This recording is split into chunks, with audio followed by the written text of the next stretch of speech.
মাহিনুল আলম আপনি লিখেছেন, ভাগে কোরবানি করলে সবাইকে কি টাকা সমপরিমাণ দিতে হবে, নাকি কেউ কম বা কেউ বেশি করে দিলে কোরবানি হবে? ভাই মাহিনুল আলম, আপনার প্রশ্নের উত্তর আমরা ইতিপূর্বে একটা প্রশ্নের মাধ্যমে দিয়েছি। সেটি হলো যে কোরবানিতে কোনো ভগ্নাংশ চলে না, ভগ্নাংশ রাখার কোনো সুযোগ নেই। অতএব পূর্ণাঙ্গ একটা অংশ রাখতে হবে। কোনো একজন শরীক যদি একটা অংশের চাইতে কম দেন, তাহলে অন্য শরীকরা কেউ যদি সেটা ফিল আপ করে দেন যে ঠিক আছে তার পক্ষ থেকে আমি ফিল আপ করে দিলাম, তার পক্ষ থেকে হলো আমি টাকাটা তাকে হাদিয়া করলাম, উপহার দিলাম, ডোনেশন করলাম, তার কাছে হয়তো একটা ভাগের টাকা 15,000 টাকা, তার কাছে 10,000 টাকা আছে, তো বাকি 5,000 টাকা আমি প্লাস করে দিলাম, আমার তরফ থেকে আমি তাকে দিলাম, তাহলে ওটা পুরোটা তার তরফ থেকেই হলো, পুরো অংশটা জাস্ট একজন তাকে 500 টাকা বা 5,000 টাকা হেল্প করলেন, এরকম হলে সেটা জায়েজ আছে। কিন্তু যদি এমন হয় যে একটা ভাগ দুজন মিলে নিয়েছেন, তারা গোশত ভাগ করে নেবেন, তাহলে সেটা জায়েজ হবে না। কারণ কোরবানির পশুতে গরু বা ওঁট হলে, মহিষ হলে সেখানে সর্বোচ্চ 7 ব্যক্তি অংশগ্রহণ করতে পারে, 8 ব্যক্তি অংশগ্রহণ করার সুযোগ নেই, কিংবা 7 ব্যক্তি করলেন, এর মধ্যে একাধিক ব্যক্তি যদি একটা ভাগের শেয়ার নেন, তাহলে সেটা কিন্তু জায়েজ হবে না। এমডি ফয়সাল আহমদ সুমন লিখেছেন, যুবকদের উদ্দেশ্যে একটু বিশেষ নসিহত করুন। যুবকদের জন্য সবচেয়ে গুরুত্বপূর্ণ বিষয় হলো তাদের যৌবনকালকে সকল প্রকার অনাচার থেকে, যৌনাচার থেকে, অবাধ যৌনাচার থেকে এবং হারাম সম্পর্ক থেকে বাঁচিয়ে রাখা এবং 5 ওয়াক্ত ফরজ নামাজ পড়া, সৎসঙ্গ অবলম্বন করা। যে সমস্ত সঙ্গী, যে সমস্ত বন্ধু, যে সমস্ত যুবকরা আল্লাহর ভয় ধারণ করেন, তাদের সাথে উঠা বসা করে, তাদেরকে বন্ধুরূপে গ্রহণ করা, এই বিষয়ে তাদেরকে সৎ পথে থাকতে অনেক বেশি সাহায্য করে। আর না হলে তারা বিপদগামিতার পথে চলে যাওয়ার আশঙ্কা অনেক বেশি থাকে। এমনি রাসেল হোসেন লিখেছেন, মোবাইলে কোরআন তেলাওয়াত শুনতে শুনতে কি তাসবিহ পড়া যাবে? কোরআন কারীমের তেলাওয়াত যখন আমরা শুনবো, তখন খুব মনোযোগের সাথে শোনা উচিত। তখন আসলে মুখে তাসবিহ পড়া উচিত নয়।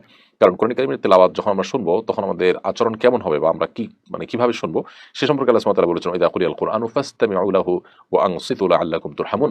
যখন কোরআন তেলাওয়াত করা হবে, তখন তোমরা মনোযোগ সহকারে শুনবে এবং চুপ থাকবে। এখানে কিন্তু দুটি নির্দেশ আল্লাহ তাআলা করেছেন, একটা হলো ফাসতামিউ আর একটা হলো আনসিতু।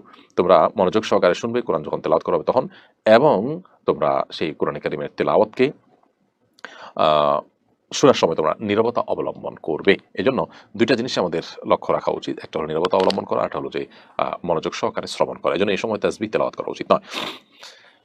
ডেইলি ট্রিক্স এআইডি থেকে আপনি লিখেছেন, প্রবাসীরা কিভাবে কোরআন প্রতিযোগিতায় অংশগ্রহণ করবে? খুবই সিম্পল। কোরআন প্রতিযোগিতা যেহেতু অনলাইনে হবে, এটার ফাইনাল পরীক্ষার চূড়ান্ত ধাপ সেটা অফলাইনে হবে হয়তো, এবং সেখানে অফলাইনে যখন হবে সেটাতে ইনশাআল্লাহ বিদিনিল্লাহ বাহির থেকেও মানুষ অংশগ্রহণ করতে পারবেন। সেরকম সিস্টেম যারা বাহিরে থাকবে তাদের জন্য আমরা রাখবো ইনশাআল্লাহ।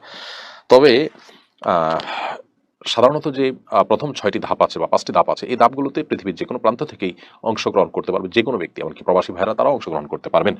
যেহেতু এগুলো হবে অনলাইনে এবং লিঙ্ক দিয়ে দেওয়া হবে, গুগল লিঙ্ক, অথবা প্রথম পরীক্ষা গুগল লিঙ্ক হলে পরবর্তী পরীক্ষাগুলো আমরা ইনশাআল্লাহ আমাদের নিজস্ব ওয়েবসাইট থেকে গ্রহণ করার চেষ্টা করব।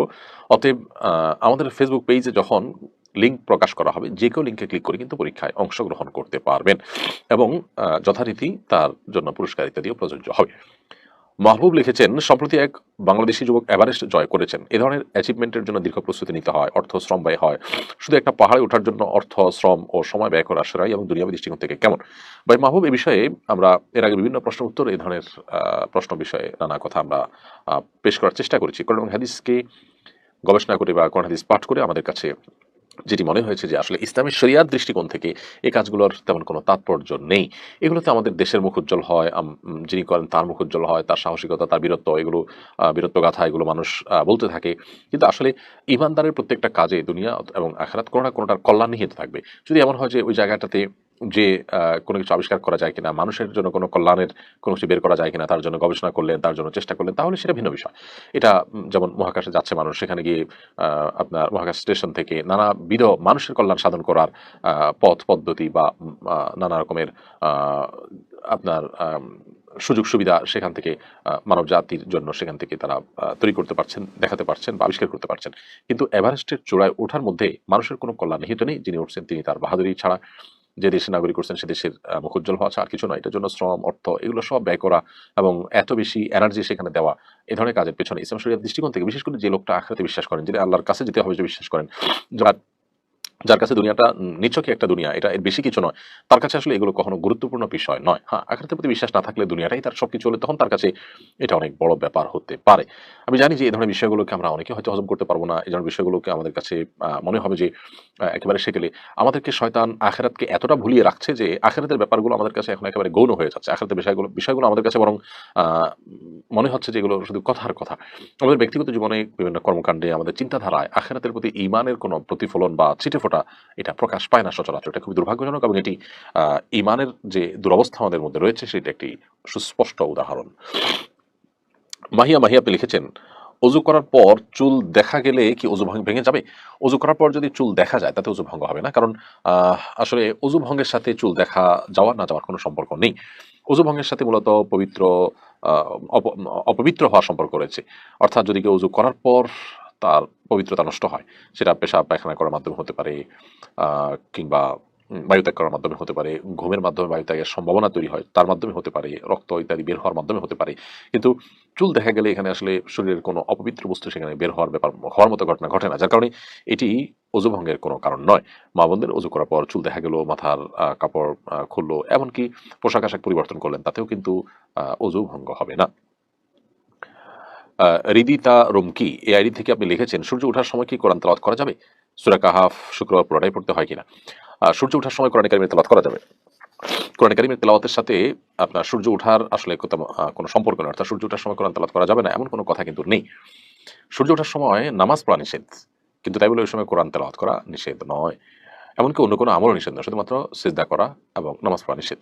আর সূরা কাহফ শুক্রবার পুরোটাই পড়তে হয়। পুরোটা পড়ার নির্দেশ নেই, হাদিসে রয়েছে যে ব্যক্তি সূরা কাহফ পড়বে শুক্রবারে সেটি তার জন্য নূরের ভূমিকা রাখবে, কিয়ামতের ময়দানে তার জন্য নূর হয়ে আসবে।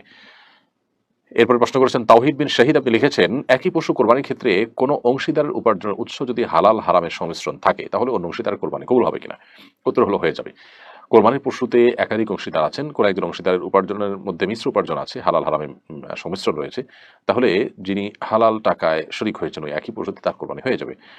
প্রথমত যার মধ্যে হালাল হারামের উপার্জনের মিশ্রণ রয়েছে তিনি তো নিশ্চিতভাবে সেখানে হারাম টাকা দিচ্ছেন, সেই বিষয়টি প্রমাণিত নয়, সন্দেহপূর্ণ শুধুমাত্র। একটা সন্দেহের ভিত্তিতে একজনের ইবাদত নষ্ট হবে না। আর দ্বিতীয়ত হলো যে যিনি নিজের হালাল টাকা থেকে শরিক হয়েছেন তিনি আরেকজনের দায়ভার তার উপরে বর্তাবে না, কারণ আল্লাহ সুবহানাহু ওয়া তাআলা বলেছেন আল্লাহ তাসির ওয়াজরাতুন উযরা উখরা, একজন পাপের বোঝা বহনকারী তিনি অন্য কারোর পাপের বোঝা বহন করবেন না, অর্থাৎ যার যার পাপের বোঝা তাকেই বহন করতে হবে।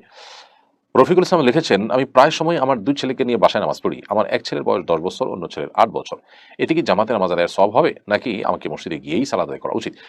ভাই রফিকুল ইসলাম, মসজিদে গিয়ে সালাত আদায় করা উচিত আপনার, কারণ একজন সাহাবী থেকে একটা আসার বর্ণিত হয়েছে, লা সালাতা লিজারিল মসজিদে ইল্লা ফিল মসজিদ, মসজিদে যিনি প্রতিবেশী হবেন তার নামাজ হবে না মসজিদে গিয়ে নামাজ আদায় না করলে। তো এই জন্য আপনার মসজিদে গিয়ে সালাত আদায় করা উচিত, এবং বাপ বেটা উভয়েরই এক্ষেত্রে আন্তরিক হওয়া উচিত যে মসজিদে গিয়ে সালাত আদায় করবেন, কারণ সমাজের অন্যান্য মানুষের সাথেই জামাত আদায় করা, সালাত আদায় করা এটাই জামাতের উদ্দেশ্য। অতএব বাসায় সালাত আদায় করাটা সেই উদ্দেশ্যকে পূরণ করে না। তবে কখনো জামাত মিস হয়ে গেছে তখন একাকি না পড়ে অবশ্যই বাপ বেটা জামাতের সাথে সালাত আদায় করবেন, বা মসজিদে এত দূরে যে সেখানে যাওয়াটা দুঃসাধ্য কষ্টসাধ্য, সেক্ষেত্রে আপনি বাসায় সালাত আদায় করলেন, এটি জায়েজ হতে পারে। কিন্তু সাধারণত মসজিদে গিয়ে আমাদের জামাতের সাথে সালাত আদায় করার চেষ্টা করা উচিত। কোরবানি তো নিজ হাতে বা নিজের উপস্থিতিতে করা উত্তম, নিজ এলাকায় গরিব মিসকিন বা আত্মীয় স্বজনকে দান করা তুলনামূলকভাবে ভালো। তারপরও আপনারা সবার জন্য কোরবানি প্রজেক্টের মাধ্যমে কোরবানি করতে উদ্বুদ্ধ করছেন কেন? খুবই গুরুত্বপূর্ণ প্রশ্ন।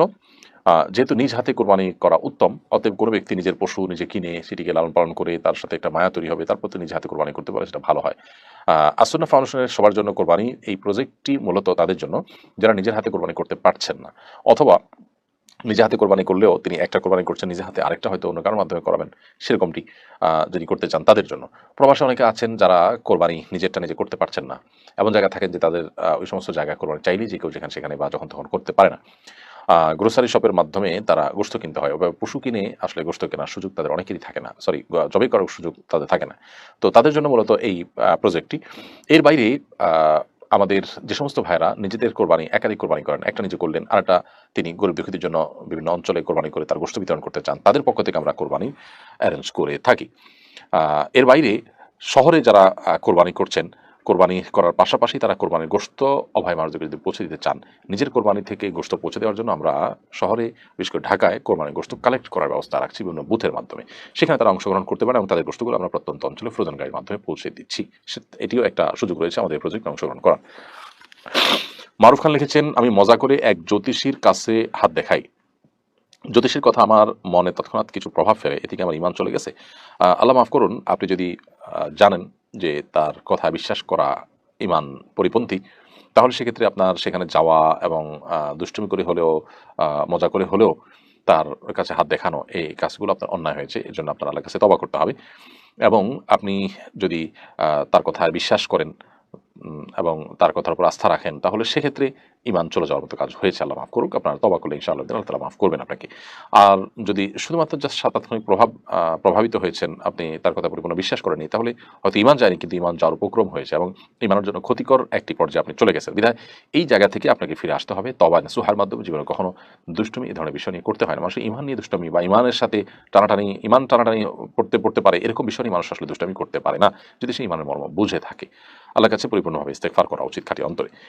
এমনি বাবলু মোল্লা লিখেছেন, ইমাম সাহেব নির্দিষ্ট সময়ের চেয়ে একটু দেরিতে আসেন, এই সময় দেরি না করে কেউ কি নামাজের ইমামতি করতে পারবে নাকি অপেক্ষা করবে?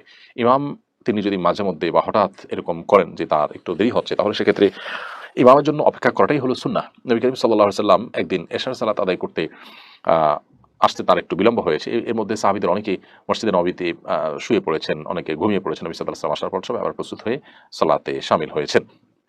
এই জন্য ইমাম সাহেবের যদি কখনো দেরি হয়, সাধারণত 1 মিনিট 2 মিনিট 4 মিনিট এর বেশি দেরি হয় না। যদি এরকম কালে ভদ্রে কখনো দেরি হয়, তাহলে সেক্ষেত্রে ইমাম সাহেবের জন্য অপেক্ষা করাটাই হলো সুন্নাহ। আমরা যথাসম্ভব চেষ্টা করব ইমাম সাহেবের জন্য অপেক্ষা করার।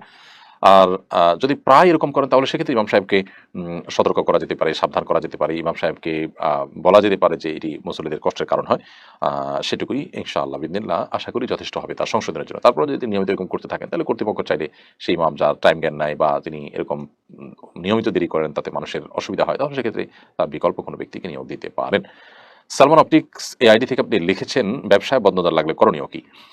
ব্যবসায় বদনজর যদি লাগে, তাহলে সেক্ষেত্রে যেই ব্যক্তির বদনজর লেগেছে মনে হয় বা যাদের বদনজর লেগেছে মনে হয়, তাদের কাছ থেকে পানি পড়া নিয়ে বা তাদের অজু করা, হাত মুখ ধোয়া পানি নিয়ে ওই ব্যবসার প্রতিষ্ঠানে ছিটিয়ে দেওয়া বা ওখানে যদি সম্ভব হয় ফ্লোর ইত্যাদি ধুয়ে ফেলা, এরকম যদি করার সুযোগ থাকে তাহলে সেটা করবেন। এবং এর বাইরে এমনিতে বদনজর যেন না লাগে, সেজন্য মাশাআল্লাহ তাবারাকাল্লাহ জাতীয় জিনিস লিখে রাখা যেতে পারে। কেউ যেন এগুলো দেখার পর মাশাআল্লাহ তাবারাকাল্লাহ পড়ে। আর কেউ যদি আশ্চর্য হয় ব্যবসার উন্নতি দেখে, অগ্রগতি দেখে, ভালো কিছু দেখে, তাহলে তাকে দিয়ে মাশাআল্লাহ তাবারাকাল্লাহ বলানো যেতে পারে। এগুলো বললে সাধারণত আর বদনজর লাগে না। মোহাম্মদ শাকিল আপনি লিখেছেন, আমার খালাতো দুলাভাই একজন দিনমজুর, তাকে কি যাকাতের টাকা দিতে পারবো? অবশ্যই আপনি দিতে পারবেন। আপনার খালাতো ভগ্নিপতি, খালাতো বোনের স্বামী, তিনি তো অনেক দূরের কথা, আপনার নিজের বোনের স্বামীও যদি হন এবং তিনি যদি অভাবী হন, জাকাতের হকদার হন, আপনি তাকে জাকাতের টাকা দিতে পারবেন। দিনমজুর হওয়ার সাথে জাকাতের টাকা গ্রহণ করতে পারা না পারার সম্পর্ক আসলে সেভাবে জড়িত নয়। বরং দিনমজুর হওয়ার পাশাপাশি তিনি যদি অভাবী হন এবং ঋণগ্রস্ত হন কিংবা যা উপার্জন করেন তা দিয়ে তার যদি না চলে, তাহলে সেক্ষেত্রে আপনি তাকে ঋণের টাকা দিতে পারবেন, জাকাতের টাকা দিতে পারবেন। মারুফ হাসান লিখেছেন, আসুন্নাহ ফাউন্ডেশনের সবার জন্য কোরবানি প্রজেক্টে দান করতে চাই, কিন্তু আমার গরুর 1 ভাগ বা একটা ছাগলের টাকা দান করার সামর্থ্য নেই। আমি কি 500 বা 1000 টাকা প্রজেক্টে দিতে পারবো? অবশ্যই ভাই মারুফ হাসান, আপনি 500, 1000 বা যে কোনো অ্যামাউন্ট দিতে পারবেন। তবে সেটি আমরা কোরবানিতে খরচ করব না। আমাদের সবার জন্য কোরবানি প্রজেক্টের ওখানে আপনি আমাদের ওয়েবসাইটে গেলে দেখবেন যে সেখানে গরুতে 1 ভাগের দাম এত, একটা ছাগলের মূল্য এত, এটা যেমন আছে।